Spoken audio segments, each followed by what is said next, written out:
ازيكم حبايبي؟ عاملين ايه؟ يا رب دايما تكونوا بخير وفي احسن حال. النهاردة بقى وصفتنا لذيذة وممتعة وسهلة وطعمها مميز جدا، وهنعملها النهاردة بطريقة سهلة، وهنمشي مع بعض واحدة واحدة. ووصفتنا النهاردة هي كيكة العسل الروسي. هنبدأ بالمقادير: 540 جرام دقيق، 3 بيضات، 100 جرام سكر، 100 جرام عسل، 130 جرام زبدة، ومعلقة صغيرة فانيليا، و6 جرام بيكنج صودا. هنبدأ نحط الزبدة والسكر والعسل مع بعض، وهنرفعهم على نار هادية ونفضل نقلب لحد ما المكونات تدوب، ونستمر في التقليب.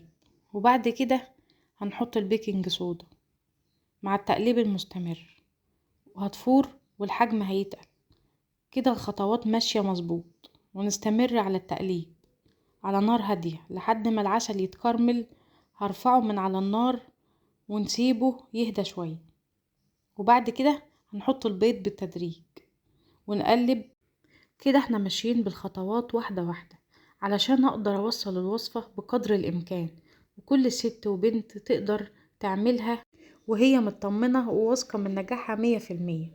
وبعدين هنحط الدقيق ونقلب بالاسباتيولا لحد ما الدقيق يختلط كويس. وبعدين هناخد العجينة ونسيبها ترتاح نص ساعة، ونقسمها على 9 قطع وزن كل واحدة قد التانية، ونبدأ نفردها بسمك رفيع ونحطها على ورق زبدة، وندخلها الفرن على درجة حرارة 180 على الرف الأوسط، ويكون الفرن متسخن قبلها. هنحطها لمدة 10 دقايق، وبعد كده هنطلعها نقطعها بالكادر المقاس اللي احنا عاوزينه، ونسيبها تبرد تماما. العجينة هتكون طرية ومرنة في ايدك، هتحط صباعك هيبان، وده كده القوام المظبوط ونجاح العجينة. وهنبدأ بالكريمة. مكوناتها: كوب كريم شانتيه خام، علبة كريمة لباني 200 جرام، جبنة كريمي، ولبن. وممكن نغير في الوصفة زي ما انتوا حابين. ممكن نحط زبادي، نحط صور كريم، كله متاح، كل واحد على قد امكانيات. هنبدأ نجهز الطبقات ونفرد الكريمة طبقة طبقة، ونقفلها بالكريمة كويس ونسيبها ترتاح في التلاجة. وبعدين هنبدأ في التزيين. هناخد طبقة ونطحنها ونزين بيها الكيكة من بره، ونحطها في التلاجة ترتاح. وبعدين نكمل آخر الفينش بتاعها، وده كان شكلها في النهاية.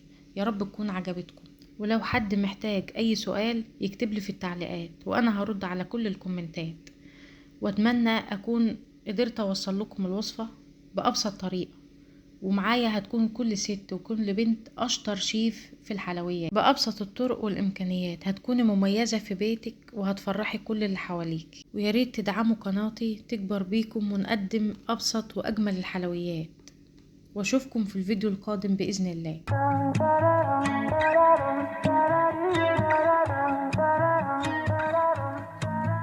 We can slow dance naked in the moonlight. We can get so down, wasted, out of our minds until we're happy. Until we're